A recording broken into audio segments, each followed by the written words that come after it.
Hello.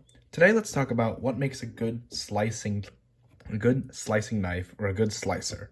Now, there's a number of things to consider, and here on the table I've laid out two good slicers and two poorer slicers. So let's get into it.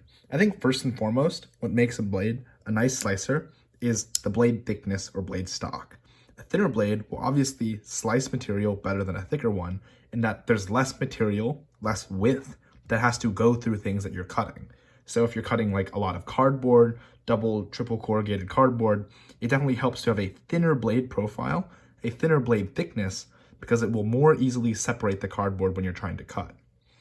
This is important, first and foremost, because even though the knife edge is way over here, if you have a very thick wedge of material behind the spine, for example, in this Benchmade Griptilian, which is a much thicker blade stock than the knife below it, or even the Benchmade 940, which has notoriously thick stock, it's going to be much harder for the blade to part the material effectively because the back end of the blade will still get gummed up. So that's the first thing, blade thickness that results in a good slicer.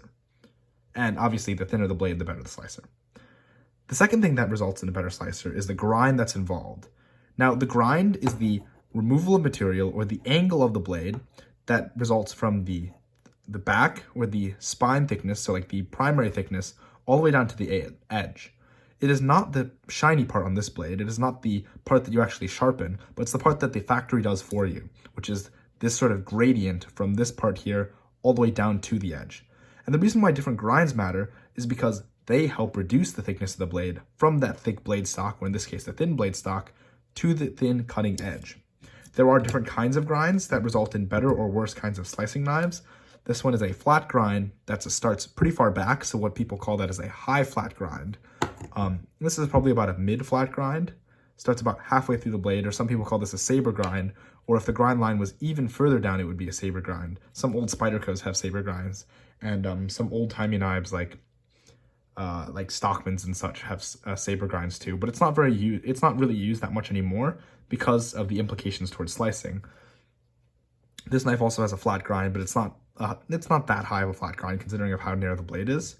And the last kind of grind is what the Buck 110 has, which is that hollow grind, which you can see in the light. It's that beautiful curved scalloped grind, and you can see the even just at the very corner there, you can see that it's very obviously a curved slope down.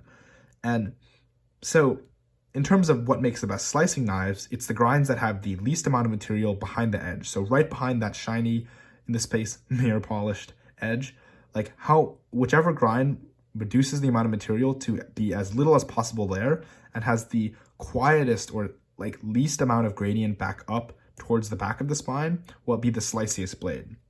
So that probably means, what that means is that hollow grinds like this one, which have a recess here, have a very, very thin behind the edge, or in this case, it has a very, very thin behind the edge. You can also have poorly done hollow grinds, which will have thick edges, but a very well done hollow grind will have a very thin edge. Chris Reeve knives also do great jobs with their hollow grinds, and that will increase the slicing capability by a lot. And also high or full flat grinds. Now a full flat grind, I don't have an example of one here, but it's where the grind line is all the way at the top. So the entire surface of the blade is the gradient decreasing down to the edge. Those are the ones that result in the least amount of material behind the edge and also the gentlest gradient back up towards the back, obviously since it's all the way flat, or maybe it's even divoted, so it'll be bad. It'll like increase a lot more towards the back than at the front. Those will be the best kinds of slicing angles. The trade-off with a better slicer is oftentimes edge strength.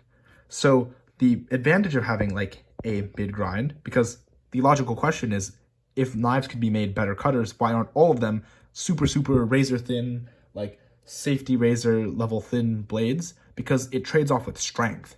So having more material behind the edge, like in this Benchmade Griptilian, or having the full thickness of the blade stock continue to halfway down the blade makes the blade much stronger, and that there is just more material here on the blade, on this part of the blade, like maybe halfway through the blade, than there is with this knife or even the Buck 110, which means that the knife is going to be much harder to break. And it also means that the edge itself is going to have more material behind it, which means that the edge, like the part that you actually sharpen, the bevel that is, has the most strength behind it, which means that you can do more heavy cutting with it.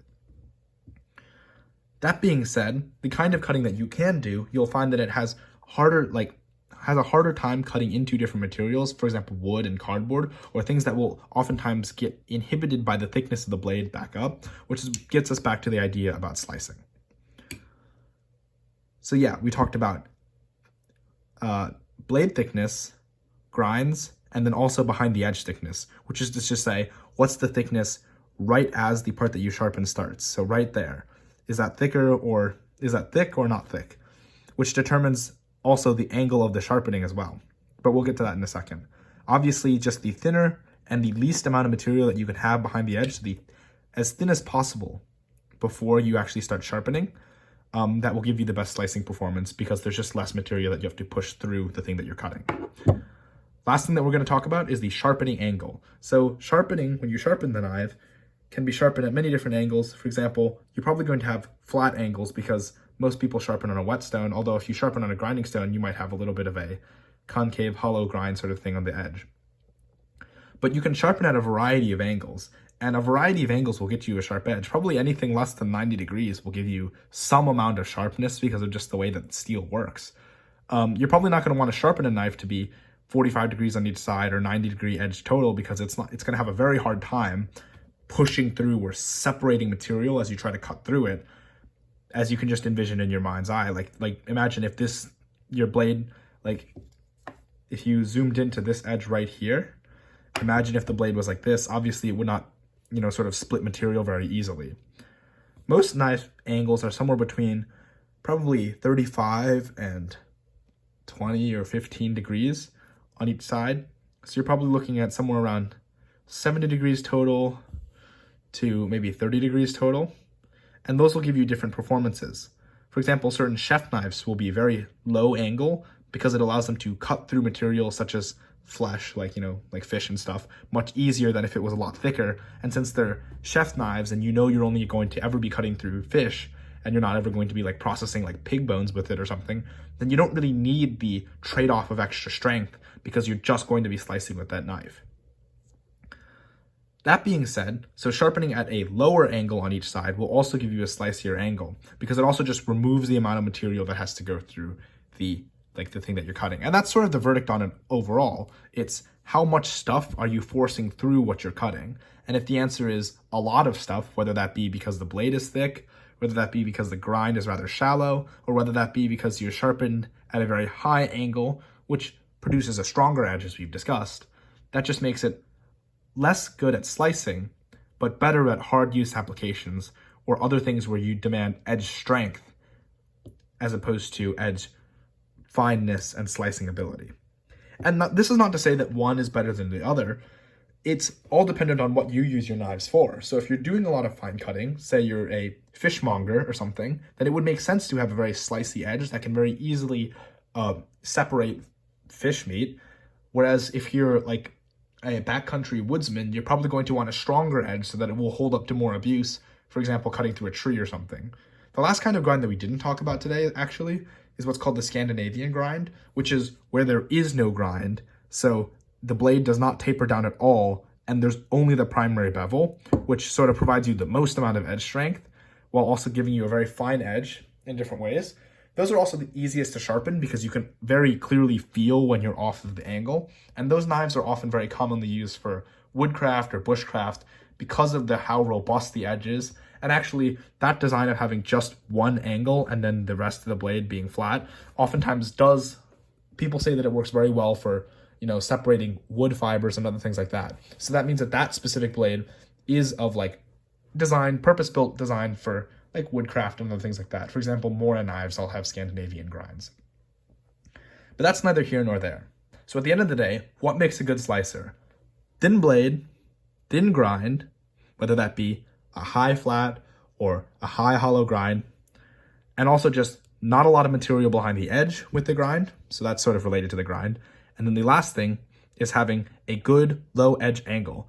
This is not to say that you need all the things to make a good slicer, but it certainly can't hurt when you put them all together to get a knife that is very good at slicing. For example, like this Benchmade Bailout 537 GY-1, which has a thin blade, a high flat grind, thin behind the edge, and relatively low sharpening degrees, which makes this knife a great slicer, where others, say the Benchmade 940, with its relatively thick blade stock, relatively low flat grind, which is also not very steep, and also relatively thick behind the edge, and somewhat high angle of bevel, makes this one less effective at slicing than the Benchmade bailout. Thanks for joining me today on this discussion of what makes a good slicer. I hope any part of this video was helpful to you on your knife journey of finding the best knives for the jobs that you do with your knives. If you have any questions, leave them down below. Please subscribe for more knife content. Thanks for watching. Bye-bye.